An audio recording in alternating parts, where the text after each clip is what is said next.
ജന്നാത്തുൽ ഫിർദൗസിൽ തന്നെ നമുക്ക് നമ്മുടെ മാതാപിതാക്കളെ, നമ്മുടെ ഉമ്മയെ, നമ്മുടെ ഉപ്പയെ നമുക്ക് ജന്നാത്തുൽ ഫിർദൗസിൽ തന്നെ എത്തിക്കേണ്ടതുണ്ട്.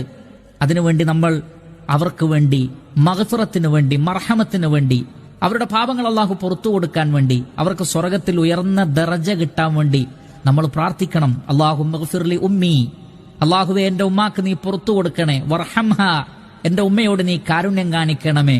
വതജാവസ് അൻ സയ്യിആതിഹ, അവരുടെ തിന്മകളെ നീ മായ്ച്ചു കളയുകയും അതിനെ നീ നീക്കിക്കളയുകയും ചെയ്യണമേ.